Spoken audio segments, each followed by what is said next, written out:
All right, guys, hope you're doing well. I just wanted to give you my quick rundown of Blood and Valor. So, this is kind of a rules review and a battle report. So, I've only played one game so far against my girlfriend, who was, she played along with me. That's about all I can say. She's not really a very enthusiastic war gamer, to say the least. Yeah, she doesn't really like it very much at all. But she played with me, so props to her. So I was getting kind of a little bit of a feel for the rules.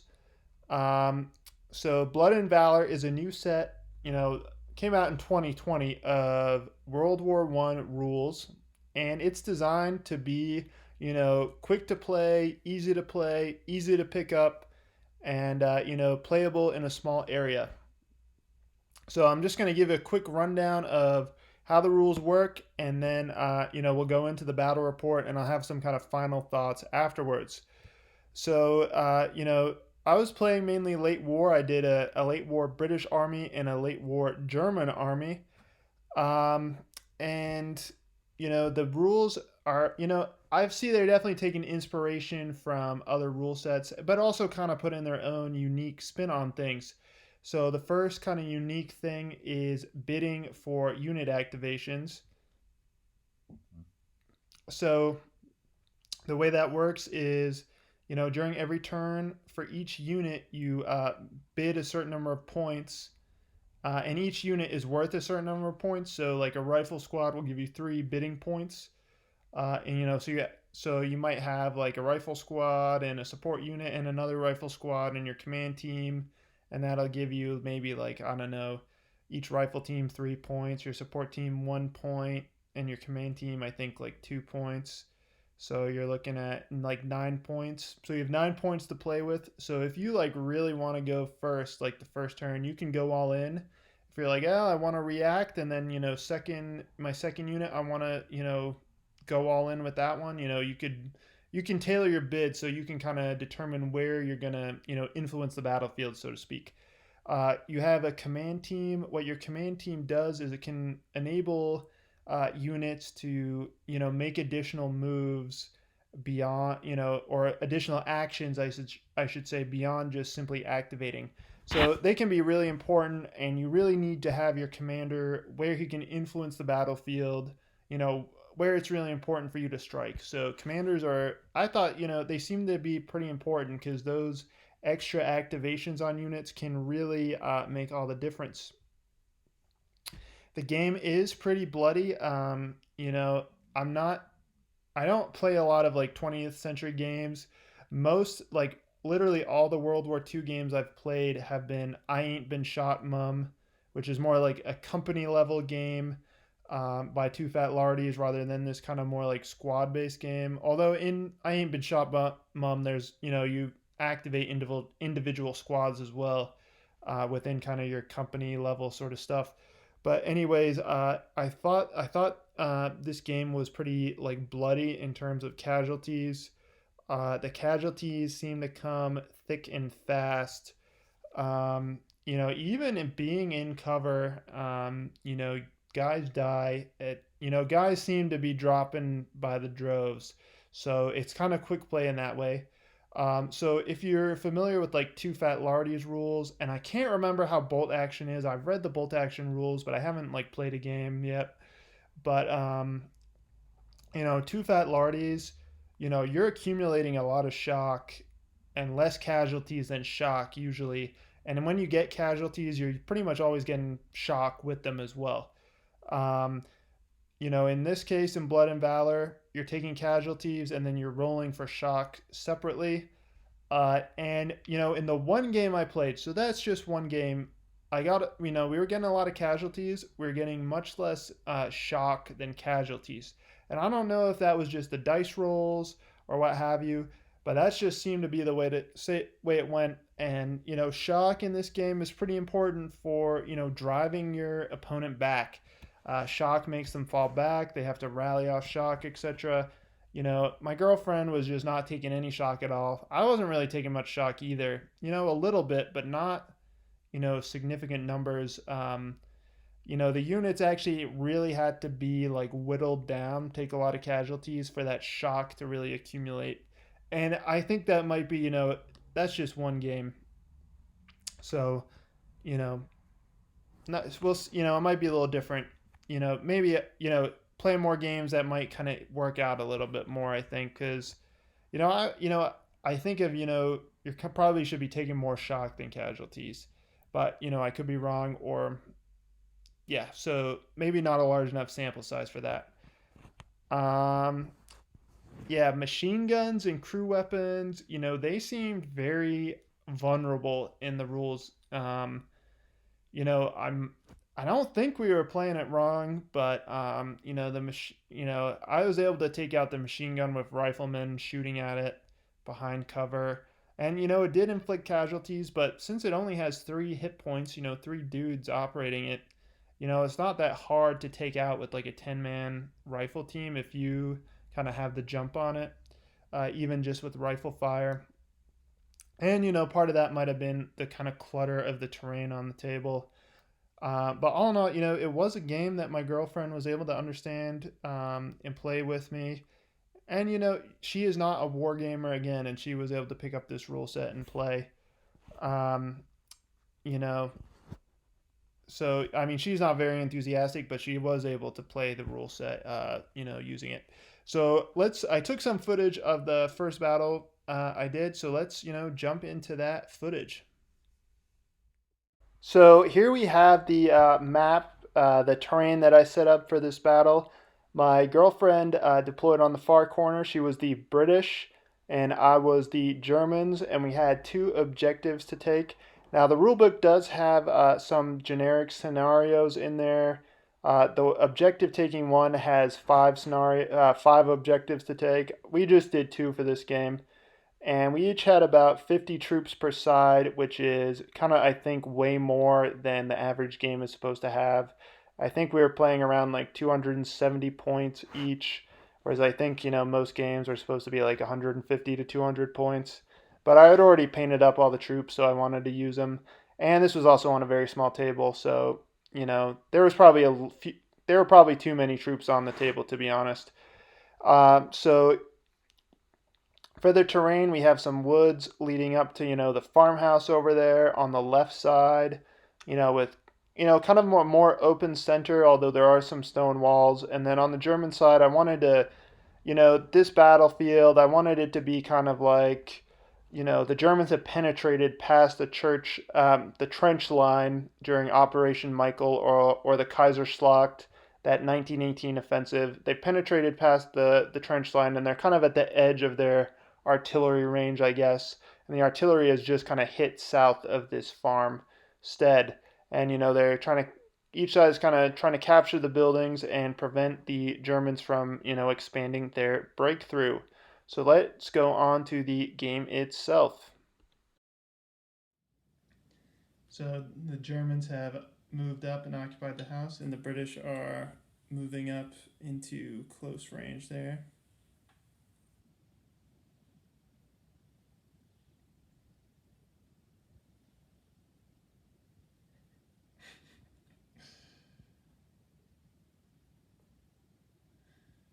Okay.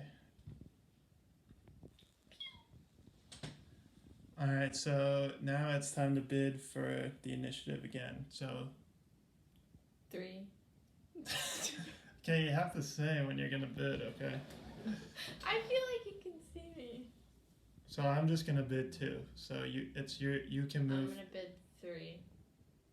Okay, and you're not. Don't worry, you're not in the shop. Okay, so what's your move gonna be?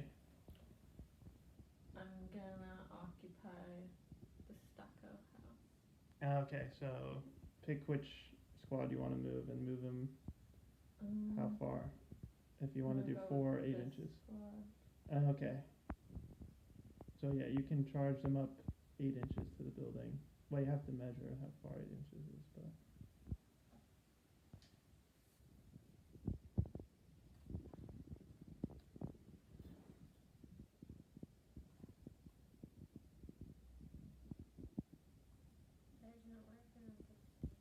Well, they for this movement go up to the building.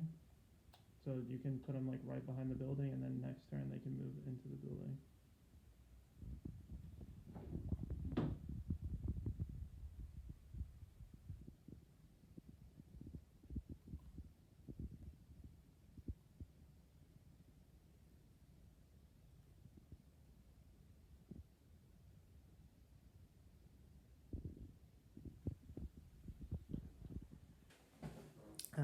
Is that all of them in that squad? Okay, so now it's my turn, and I'm gonna move this second squad up to support. Have won the bidding again. So what are you gonna move up next?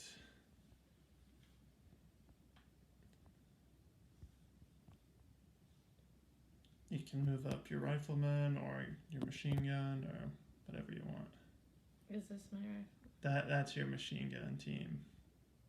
So they can only move 4 inches. But if you could get like those machine gunners. I'm gonna move him to the other side of the. Yeah, that sounds good. If you can get the machine gunners onto like this stone wall or something, they could do a lot of damage probably. All right, now for my turn. At the end of turn 3, the British have taken some heavy casualties at the building, but they've been really rolling off the shock, so they have driven the Germans back, who are now shaken. Although the rifle platoon with the commander got to put some enfilading fire onto the Sikhs as they charged up to the building. Machine gun put a lot of shots onto the Germans, but is also taking heavy casualties with the Brits in the building and in the field, while the Germans push up through the woods. This turn saw the Sikhs driven back with heavy losses, but the British have occupied the house and driven the stormtroopers back. They did rally a little bit, but still heavy casualties for the Germans on this side. The German command team shifted over here, which they probably should have done earlier on to begin with, and Germans are attempting to push up and storm through. They eliminated the machine gun, but so far it has been bloody fighting on both sides of the battlefield. Here we are at the end of the game. The British have won, managing to hold on to both points. Over here at the house, even though they are blasted with the flamethrower, with only 3 men left, they managed to save all their shock and hold on to the house and survive being assaulted, close combat. And then, of course, on this side, the British consolidated that house and threw back the Germans pretty easily. Any thoughts about the game? No thoughts? Okay. Alright, see you guys next time.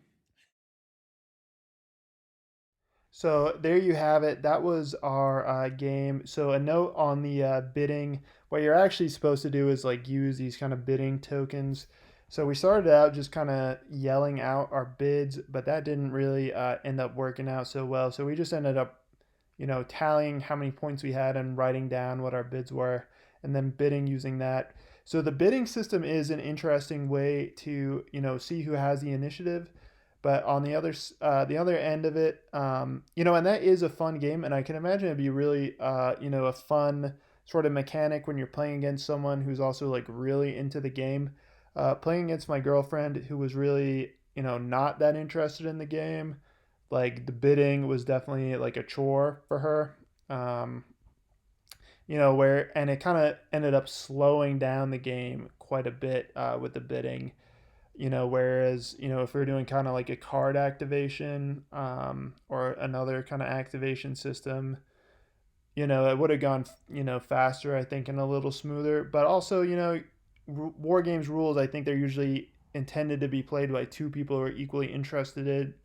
My problem living out in the back of beyond, well, not that much of the back and beyond, but still in a kind of lower population area than your average metropolitan center. I live, not in, a major urban center.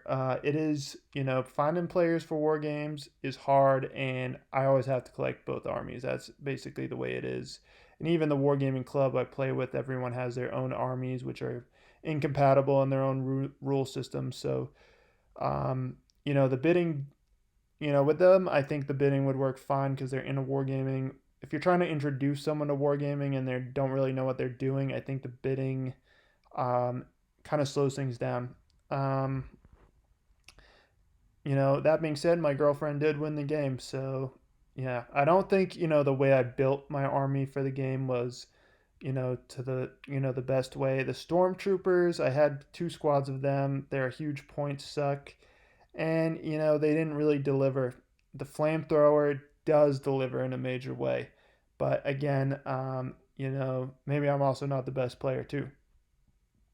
If you're interested in the rule set, so there is a expansion, a second, edition coming out. It's an expansion that's coming out to cut. So the original rulebook covers early war and late war Western Front. So your British, your French, and your Germans on the Western Front, and then it also covers the Gallipoli type stuff, your Anzacs, your Ottoman Turks, and also the kind of war in the Middle East. Your Arab uprising stuff. Your British in the East. Ottomans again. So those are kind of the main factions. British, French, and Germans on the Western Front. Anzacs and British with their Arab allies. In the campaigns in you know both in like the Gallipoli campaign, but then they also have the other campaign, where the British pushed up through Egypt, up through what is now Israel. It wasn't Israel then, of course, and the Lawrence of Arabia type stuff, with like the Arab nationalists kind of rising or what have you. So they have those lists. So that's a nice selection. I'm glad that they included more than just a Western Front in this edition. What this edition does not include, there are some rules for tanks. Tanks don't have points. I think those could be worked out a little bit better. But the new edition that is coming out, I guess, this year. So this edition is focused on the Eastern Front. So definitely Russians are going to be in there. What I really wish, they're also going to have armored cars in this one too. And the Battle of like Tannenberg and stuff. Those are some pretty interesting battles on the Eastern Front. That would be kind of interesting to see. Yeah, they're gonna have armored cars in the new one too. I'm not sure what I wish they had in this book, and maybe they'll have it in the next book. Is Austro-Hungarians and Italians. I think that Alpine frontier is really interesting. There aren't a ton of miniatures out though for World War One, so that's the flip side. Like you have an Italian and Austro-Hungarian list. There are only so many manufacturers making those troops as well. But I'm actually really into that Alps frontier battles. So it'd be kind of cool to see that in the future. I don't know if those are going to be in the Eastern Front book. If Austria-Hungary is going to be in it, you'd think. I mean, if they're doing the Eastern Front, you'd think they got to have Austria-Hungary in there because the Russians kind of steamrolled right through them. To be honest, and the Germans really had to prop them up. So you'd think they'd make an appearance. In terms of your unit selection, the factions do have some kind of unique. They have unique traits, which we didn't really end up using in the game we played, and we didn't really use it end up using some of the special rules just because it was our first time playing. But each faction has kind of a specific trait. But things like your riflemen, they're the same. Every faction has like basically the same riflemen, just with that faction trait. Machine guns are all the same. Some have kind of special units, like the Germans have the stormtroopers. I forgot the Belgians are actually in this too. They have like some kind of special machine guns, dog pulled machine guns. The Germans have the French, the flamethrower. The British have like trench catapults. and different assault troops like Gurkhas and Highlanders and things like that. But so there are things to differentiate the factions. Your Arabs are gonna kind of, you have access to like Arab infantry in the east. Those are kind of played differently than regular riflemen. So there is variety in that way too. Um, what other thoughts did I have about this game? Yeah, I mean, I think it's like a fun game. It's not, I don't feel like this game is supposed to be super historically accurate um, to a certain degree. It's not historically accurate like, the Too Fat Lardies kind of stuff. And that is not a criticism, by the way. That's just, two different kind of games. This is like a fun, sit down game. You have some fun playing a game. And that is what games are for ultimately. If you're not having fun, what's the point? And this is a game that's easy to get into and it's fun. I've been looking at the Two Fat Lardies World War One stuff, and I do like their stuff, but it is also really like complicated, and it has to be kind of specific, and it is more historically accurate. It is more rigorous, but it's a higher barrier to entry as well at the same time. This game, the barrier to entry is quite low, and that's a good thing. And really, the model count for this game, 50 models per each side, even a little more than that. That's probably too much. I think you probably really want maybe like 30 models per side would probably play out a little better. Um, yeah, so, and one thing with the historically accurate thing, I've been pretty into World War One stuff for a while. Mainly, I got into World War One in college when I was taking as many history classes as I could when I was in college. I have a science degree, but I was taking as many history classes as I could, and I took a modern Germany class and a World War One class at the same time, and that got me really interested in the period, especially reading in my World War One class. We read Ernst Junger's book Storm of Steel, which if you're interested in World War One, I would say Storm of Steel is a must read. So that got me kind of interested in the German stormtroopers of World War One. And I kind of sometimes it's like you're playing World War One, you're playing a game. It's like I kind of want to structure my army like an actual stormtrooper company or an actual stormtrooper battalion. They were deployed on the battalion level. So you have companies of infantry with also supported by companies of support weapons, and things like the Minenwerfer. That was a key part of the German uh, you know st- structure, and you don't have those in the rules. There aren't really mortars and things in these rules. You have off table artillery that you can call in, but you don't really have those mortars. And it's a fun game. It's a squad based game. The goal is to have fun in a World War One setting. That's what I'm kind of getting out of this. I don't think it's a game. This is not a game that's kind of replicating actual World War One fighting. It's more of like a fun game. That's kind of my impression, anyways. I could be wrong. I'm known to be wrong. I'm an idiot. I get things wrong all the time. But that's kind of the takeaway I got from playing. And I definitely would play this game more in the future. I'm kind of debating right now whether it's better to do, solo gaming by myself or trying to force my girlfriend to play with me. For solo gaming, I wouldn't pick this one personally because of the bidding system. I can't, it's hard to bid against yourself. Whereas if you're doing like the card based activations, it's random.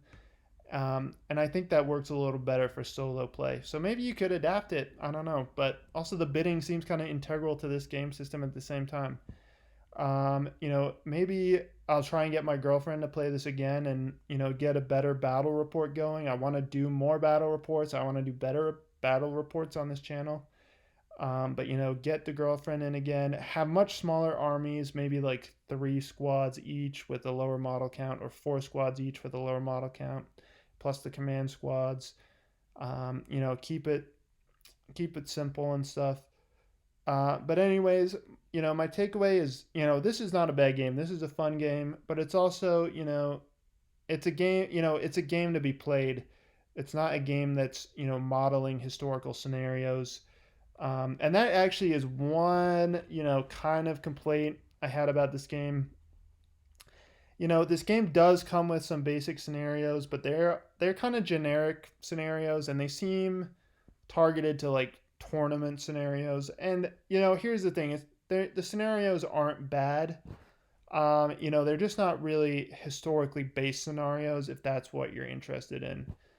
They're definitely more like gamey scenarios.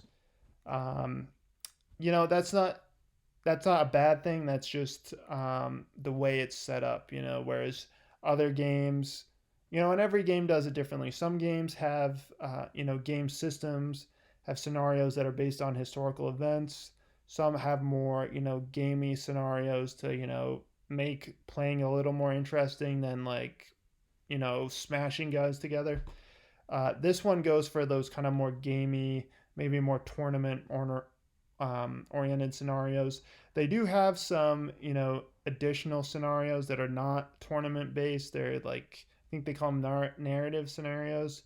Those are still, they're narrative scenarios. They're still, I feel like, a little more on the gamey side as well. But that's kind of more what this game is. This game is more of a gamey type game than kind of a simulation game or recreating, events game, I guess you could say. But it's still really, it's still a fun game. I think it's good. I think playing with an opponent who's like into it more, I would have more fun playing, I guess. But such is the lockdown situation. But hope you're doing well. Hope you take care. This has been Triarius Wargaming. I'll see you in the next one. Take care.